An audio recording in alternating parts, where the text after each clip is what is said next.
بعثت نبوی صلی اللہ علیہ وآلہ وسلم کے وقت دنیا میں دو سلطنتیں سب سے بڑی تھیں اور وہی گویا تمام قابل تذکرہ دنیا پر چھائی ہوئی تھی۔ ایک روم کی سلطنت اور دوسری ایران کی سلطنت۔ اس وقت دنیا میں صرف دو ہی تمدن تھے، آدھی دنیا پر رومی تمدن چھایا ہوا تھا اور آدھی دنیا پر ایرانی۔ ملک عرب جو تاریکی کے عالم میں پڑا تھا، آپ صلی اللہ علیہ وآلہ وسلم کا ظہور ہوا اور اسلام کے ذریعے ایک نئی سلطنت اور نئے تمدن کی ابتدا ہوئی۔ کسی زمانے میں ایرانی سلطنت بحرۂ روم، بحرۂ اسود، خلیج فارس، دریائے سندھ، کشمیر، تبت، کوہ الٹائی، بحرۂ کاسپین تک وسیع تھی۔ کیانی خاندان کی حکمرانی اور رستم کی پہلوانی کا زمانہ گزرنے کے بعد اسکندر یونانی نے سلطنت ایرانی کو پارا پارا کر دیا تھا، لیکن تمدن ایرانی باقی رہا۔ آپ صلی اللہ علیہ وآلہ وسلم کے ظہور سے 400 سال پہلے اردشیر بابکا نے ساسانی خاندان کی بنیاد ڈالی۔ ساسانی خاندان نے کیانیوں کی وسیع سلطنت کے اکثر حصوں کو اپنی مملکت میں شامل کر کے خلیج فارس، دریائے فرات، بحرۂ کاسپین، دریائے سندھ، دریائے جہون کے درمیان ایک وسیع اور ٹھوس سلطنت قائم کر کے تمام بر اعظم ایشیا کی سیادت حاصل کر لی۔ دوسری طرف رومیوں کی سلطنت کا مرکز اٹلی کا شہر روما تھا۔ اس سلطنت میں تقریباً تمام بر اعظم یورپ، مصر و ایشیائے کوچک شامل تھے۔ مغربی حصے کا دارالسلطنت تو شہر روما ہی رہا، لیکن مشرقی حصے کا دارالسلطنت شہر قسطنطنیہ قرار پایا۔ قسطنطنیہ کے کیسر کو بھی کیسر روم کے نام سے پکارا جاتا تھا، جس کے تحت و تصرف میں مصر و حبشہ، فلسطین، شام، ایشیائے کوچک اور بلکان کے ممالک شامل تھے۔ اس مشرقی رومی سلطنت کی شان و شوکت کے آگے مغربی روم کی حیثیت مان پڑ گئی تھی۔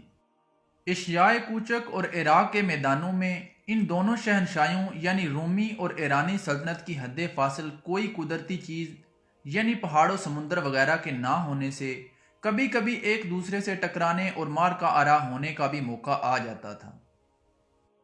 آپ صلی اللہ علیہ وآلہ وسلم کی ولادت کے وقت ایران کا شہنشاہ نوشرواں عادل ساسانی تھا۔ جب آپ صلی اللہ علیہ وآلہ وسلم نے اعلان نبوت فرمایا، اس وقت ایران کا شہنشاہ نوشرواں عادل کا پوتا خسرو پرویز تھا۔ دوسری طرف قسطنطنیہ میں ایک زبردست بغاوت کیسر فوقا کے خلاف نمودار ہوئی۔ امرائے سلطنت اور رعایا نے فوقا کو تخت سے اتار کر قتل کر دیا اور افریقی مقبوضات کے گورنر یعنی فارما روائے مصر کو قسطنطنیہ کے تخت پر بیٹھانے کی دعوت دی۔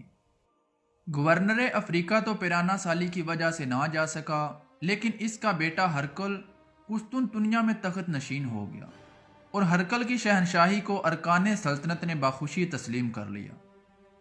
مقتول کیسر فوقا اور خسرو پرویز کے درمیان دوستی و محبت کے تعلقات تھے۔ اسی وجہ سے خسرو پرویز نے رومی سلطنت یعنی ہرکل پر حملہ کر دیا۔ ایرانیوں کے لیے سلطنت روم پر حملہ آور ہونے کا بہترین موقع تھا۔ ایرانیوں اور رومیوں میں لڑائی شروع ہوئی اور ان لڑائیوں کا سلسلہ 6 سال تک جاری رہا۔ بالآخر نتیجہ یہ ہوا کہ 8ویں سال ایرانیوں نے شام کا ملک فتح کر کے بیت المقدس شریف پر قبضہ کر لیا اور عیسائیوں سے صلیب چھین کر لے گئے۔ ساتھ ہی فلسطین کے تمام ملک کو فتح کر کے اسکندریہ تک پہنچ گئے۔ مشرکین مکہ نے ایرانیوں کی ان فتوحات کا حال سن کر بڑی خوشیاں منائیں، کیونکہ رومی اہل کتاب اور ایرانی مشرک تھے۔ مسلمانوں کو مشرکوں کے مقابلے میں اہل کتاب سے ہمدردی تھی، اس لیے اس خبر سے مسلمان رنجیدہ ہوئے۔ اللہ تعالیٰ نے سورۃ روم کی آیات نازل فرمائیں اور ان میں اطلاع دی کہ اگرچہ رومی اس وقت مغلوب ہو گئے ہیں، لیکن چند سال کے بعد غالب ہو جائیں گے، اور مسلمان اس وقت مسرور ہو گئے۔ چنانچہ ایسا ہی ہوا۔ ہرکل 6 سال تک برابر فوجی تیاریوں میں مصروف رہا۔ اس عرصے میں اس نے اپنے ملک کے اندرونی انتظامات پر بھی پورے طور پر قابو پا لیا تھا۔ ایرانیوں کو اپنی حدود مملکت سے نکالنے اور سابقہ ہزیمتوں کا انتقام لینے کے لیے نکلا۔ بالآخر ملک شام کے میدانوں میں رومی لشکر نے ایرانیوں کو فیصلہ کن شکست دی۔ ایرانی بھاگے اور کیسر روم نے اپنے علاقے ایرانیوں سے خالی کرا لینے کے علاوہ ایرانیوں کے بعد صوبوں پر بھی قبضہ کر لیا۔ ادھر رومیوں نے ایرانیوں پر فتح عظیم حاصل کی، ادھر بدر کے میدان میں مسلمانوں نے کفار مکہ کو شکست فاش دی اور قرآن کریم کی پیشن گوئی حرف بہ حرف پوری ہوئی۔ اس کے بعد بھی ایرانیوں اور رومیوں میں لڑائی کا سلسلہ جاری رہا۔ سن 7 ہجری کی ابتدا میں رومیوں اور ایرانیوں کے درمیان صلح ہو گئی اور ایرانیوں نے وہ سلیب جو بیت المقدس شریف سے لے گئے تھے رومیوں کو واپس کر دی۔ اس صلح نے ہرقل کی فتوحات کو ایک طرف تو مکمل کر دیا اور دوسری طرف ایرانیوں نے اپنے کھوئے ہوئے علاقے اور صوبے رومیوں سے واپس لے لیے۔ اسی سال آپ صلی اللہ علیہ وآلہ وسلم نے بادشاہوں کے نام خطوط روانہ کیے۔ آپ صلی اللہ علیہ وآلہ وسلم کا خط مبارک خسرو پرویز کے پاس مدائن میں اور ہرقل کے پاس بیت المقدس میں پہنچا۔ خسرو پرویز نے آپ کے نامہ گرامی کو چاک کر دیا اور ہرقل نے تکریم و عزت کے ساتھ اس خط کو لیا۔ آپ صلی اللہ علیہ وآلہ وسلم نے ایرانی بادشاہ کی اس حرکت نامعقول کا حال سن کر فرمایا، اس کی سلطنت بھی پارا پارا ہو جائے گی۔ خسرو پرویز نے یہی نہیں کہ آپ کے خط اور قاصد کے ساتھ گستاخی کی، بلکہ اپنے عامل بازان والی یمن کو لکھا کہ اس عربی پیغمبر یعنی آپ صلی اللہ علیہ وآلہ وسلم کو گرفتار کر کے ہمارے پاس بھیج دو۔ بازان نے 2 آدمی مدینے میں بھیجے، وہ دونوں آپ صلی اللہ علیہ وآلہ وسلم کی خدمت میں حاضر ہوئے اور خسرو پرویز کے حکم کی اطلاع دی۔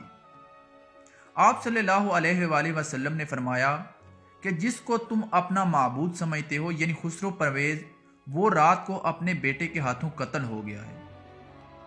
یہ دونوں جب بازان کے پاس پہنچے تو وہاں مدائن سے اطلاع پہنچ چکی تھی کہ خسرو پرویز کو اس کے بیٹے شرویہ نے قتل کر دیا ہے۔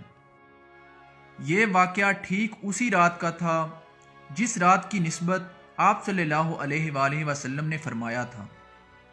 بازان گورنر یمن مسلمان ہو گیا اور اس طرح ملک یمن میں بہت جلد اسلام پھیل گیا۔ آپ صلی اللہ علیہ وآلہ وسلم نے بازان ہی کو یمن کا آمر رکھا۔ شرویہ کو اس قدر مہلت ہی نہ ملی کہ وہ اندرونی جھگڑوں سے فارغ ہو کر عرب اور مسلمانوں کی طرف متوجہ ہوتا۔ چند روز کے بعد اس کی جگہ اس کا کمسن بچہ تخت ایران پر بٹھایا گیا جس کا نام اردشیر تھا۔ اردشیر کو ایرانی سپہ سالار شہریار نامی نے چند مہینے کے بعد قتل کر کے خود تحت پر بیٹھ گیا۔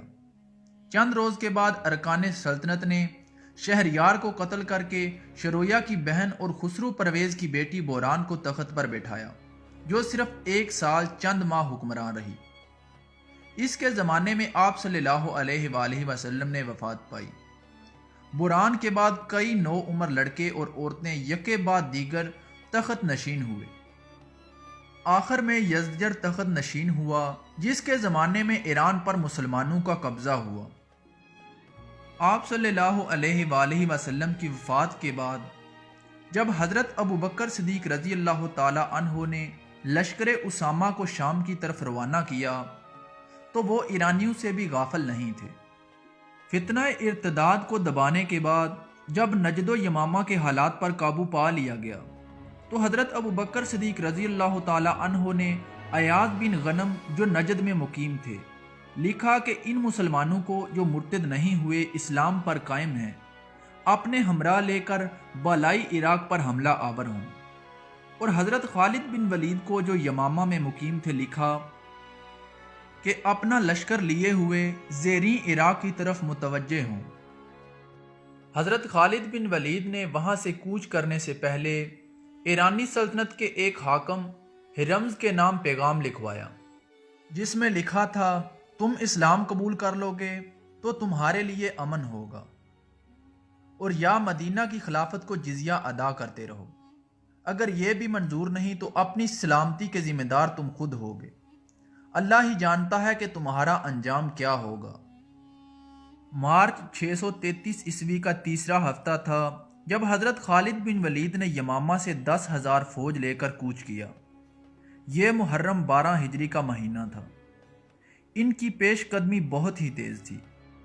رمز اپنی فوج کے ساتھ اپنی سرحد سے بہت دور کاظمہ کے مقام پر پہنچ گیا تھا اور فوج کو وہیں خیمہ زن کر دیا۔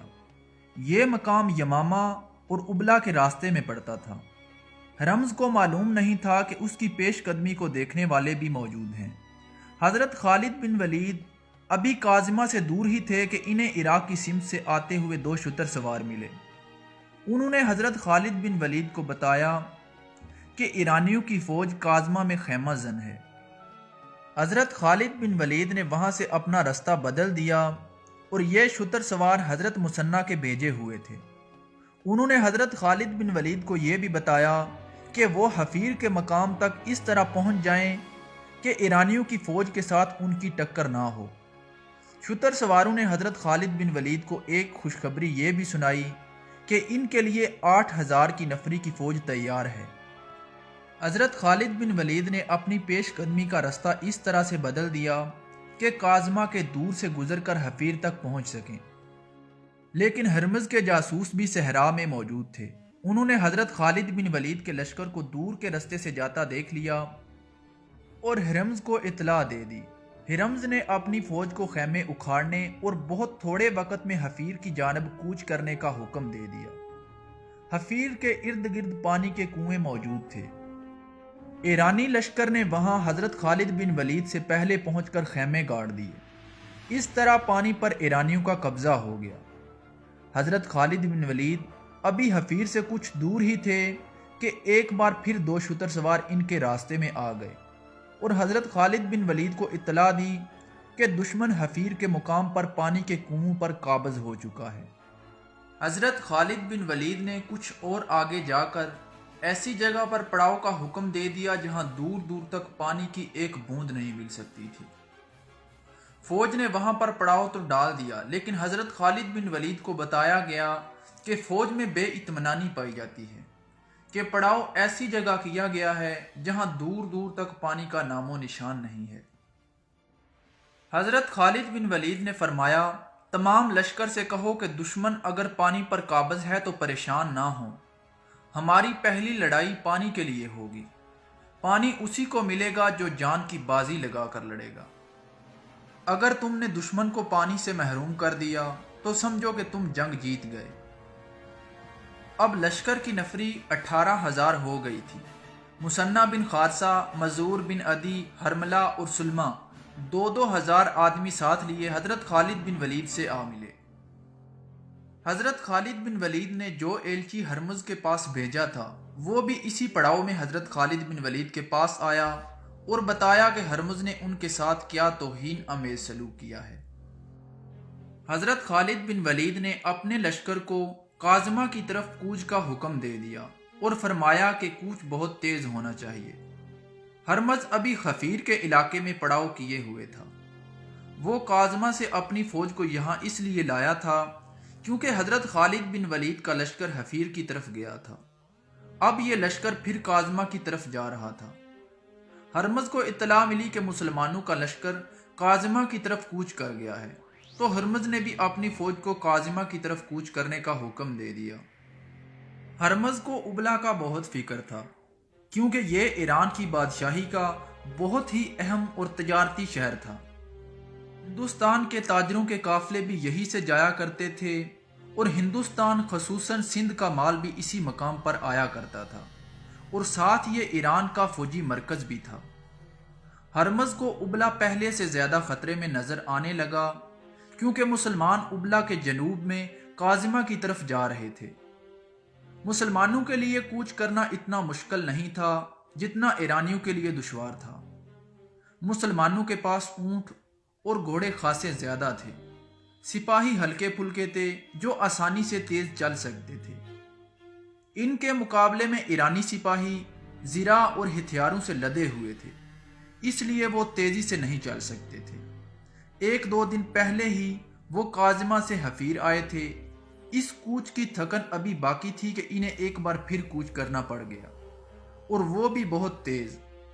تاکہ مسلمان ان سے پہلے کاظمہ کے علاقے میں نہ پہنچ جائیں۔ ہرمز کی فوج جب کاظمہ میں مسلمانوں کے بالمقابل پہنچی تو نڈھال ہو چکی تھی۔ مسلمان سپاہی صحرائی لڑائیوں اور صحرا میں نقل و حرکت کے عادی تھے۔ حضرت خالد بن ولید نے ہرمز کو یہ تاثر دینے کے لیے کہ وہ اپنے لشکر کو آرام نہیں کرنے دے گا، لشکر کو 3 حصوں میں تقسیم کر دیا۔ وہ خود کلب میں رہے، دائیں اور بائیں پہلوں کی کمان عاصم بن عمرو اور عدی بن خاتم کو دی۔ عاصم بن عمرو حضرت کعکہ بن عمرو کے بھائی تھے اور عدی بن حاتم قبیلہ طے کے سردار تھے، جو دراز قد، مضبوط جسم والے بڑے ہی بہادر جنگجو تھے۔ حضرت خالد بن ولید کو اپنی فوج کو لڑائی کی ترتیب میں دیکھ کر ہرمز نے بھی اپنی فوج کو 3 حصوں میں تقسیم کر دیا۔ کلب میں وہ خود رہا اور دونوں پہلوں کی کمان شاہی خاندان کے 2 افراد قباز اور انوشجان کو دی۔ اپریل 633 عیسوی کے پہلے ہفتے کا ایک دن تھا جب مسلمان پہلی بار آتش پرست ایرانیوں کے مقابلے میں آئے تھے۔ ہرمز نے اپنی فوج کو حکم دیا کہ وہ زنجیریں باندھ لیں۔ زنجیریں باندھ لینے کا مطلب یہ تھا کہ ایرانی فوج کے سپاہی اپنے آپ کو اس طرح زنجیروں سے باندھ لیتے تھے کہ 5 سے 10 سپاہی ایک لمبی زنجیر میں بندھ جاتے تھے۔ ان کے درمیان اتنا فاصلہ ہوتا تھا کہ وہ آسانی سے لڑ سکتے تھے۔ زنجیریں باندھ کر لڑنے سے ایک فائدہ تو یہ ہوتا تھا کہ کوئی سپاہی بھاگ نہیں سکتا تھا۔ دوسرا فائدہ یہ کہ ان کے دشمن کے گھڑ سوار جب ان پر حلہ بولتے تو سپاہی زنجیریں سیدھی کر دیتے اور زنجیریں گھوڑوں کی ٹانگوں کے آگے آ جاتی اور گھوڑے گر پڑتے تھے۔ لیکن زنجیروں کا بہت بڑا نقصان یہ تھا کہ ایک زنجیر میں بندھے ہوئے سپاہیوں میں سے اگر 2 زخمی یا ہلاک ہو جاتے تو باقی بے بس ہو جاتے تھے اور دشمن کا آسان شکار بنتے تھے۔ اس جنگ کو جو مسلمانوں اور ایرانیوں کے درمیان لڑی گئی، جنگ سلاسل یعنی زنجیروں والی لڑائی کہا جاتا ہے۔ جنگ سلاسل میں ہرمز نے خود آگے بڑھ کر حضرت خالد بن ولید کو انفرادی مقابلے کے لیے للکارا۔ حضرت خالد بن ولید نے اسے قتل کر دیا اور اس کے محافظوں کو حضرت کعکہ بن عمرو نے قتل کر دیا۔ اس کے بعد حضرت خالد بن ولید نے اپنی فوج کو کھلے حملے کا حکم دے دیا۔ ان کے پہلے سے دیے ہوئے احکام کے مطابق مسلمان لشکر کے دونوں پہلو کھل گئے اور اس نے دائیں اور بائیں جانب سے ایرانیوں پر حملہ کر دیا۔ ایرانی اپنے ہرمز جیسے سالار کی موت سے بددل ہو گئے تھے، لیکن اپنی روایتی شجاعت سے وہ دستبردار نہ ہوئے۔ ان کی تعداد مسلمانوں کی نسبت خاصی زیادہ تھی، ہتھیاروں اور گھوڑوں کے لحاظ سے بھی انہیں برتری حاصل تھی۔ وہ مسلمانوں کے مقابلے میں جم گئے۔ نظر یہی آ رہا تھا کہ ایرانیوں کو شکست نہیں دی جا سکے گی یا کہ انہیں شکست دینے کے لیے بے شمار جانیں قربان کرنی پڑیں گی۔ ایرانی سپاہی 5-5، 7-7، 10-10 ایک زنجیر میں بندھے ہوئے تھے اور ہر طرف سے آنے والے حملے روک رہے تھے۔ حضرت خالد بن ولید نے انہیں تھکانے کے لیے گھڑ سواروں کو استعمال کیا۔ مسلمان گھڑ سواروں نے ایرانی پیادوں پر اس طرح سے حملے شروع کر دیے کہ پیادوں کو دائیں بائیں جانب دوڑنا پڑتا۔ اپنے پیادوں کو بھی حضرت خالد بن ولید نے اسی طرح استعمال کیا کہ ایرانی پیادوں کو بھاگنا دوڑنا پڑتا۔ ان کے مقابلے میں مسلمان تیزی سے حرکت کر سکتے تھے۔ آخر ایرانیوں میں سستی اور تھکن کے آثار نظر آنے لگے۔ انہوں نے اپنی روایت کے مطابق جو زنجیریں باندھ رکھی تھیں وہ ان کے پاؤں کی بیڑیاں بن گئیں اور ہتھیاروں کی برتری وبال جان بن گئی۔ ایرانیوں کی تنظیم اور ترتیب بکھرنے لگی۔ ان کے قلب کی کمان تو پہلے ہی ہرمز کے مرتے ہی ختم ہو گئی تھی۔ ان کے پہلوں کے سالاروں قباز اور انوشجان نے شکست یقینی دیکھی تو پسپائی کا حکم دے دیا۔ پسپا بھی وہی ہو سکے جو زنجیروں میں نہیں بندھے ہوئے تھے۔ ان میں سے بہت زیادہ گھڑ سوار تھے۔ قباز اور انوشجان پہلوں سے اپنی فوج کی بہت سی نفری بچا کر لے گئے، لیکن قلب کے ہزاروں سپاہی مسلمانوں کے ہاتھوں کٹ گئے۔ مسلمانوں نے ایک بڑے ہی طاقتور دشمن کو بہت بری شکست دے کر ثابت کر دیا کہ نفری کی افراط اور ہتھیاروں کی برتری سے فتح حاصل نہیں کی جا سکتی، بلکہ جذبہ لڑا کرتا ہے۔ اگلے روز مال غنیمت اکٹھا کیا گیا اور حضرت خالد بن ولید نے اسے 5 حصوں میں تقسیم کیا۔ 4 حصے اپنے لشکر میں تقسیم کر دیے اور ایک حصہ مدینہ خلیفہ حضرت ابو بکر صدیق رضی اللہ تعالی عنہ کو بھیج دیا۔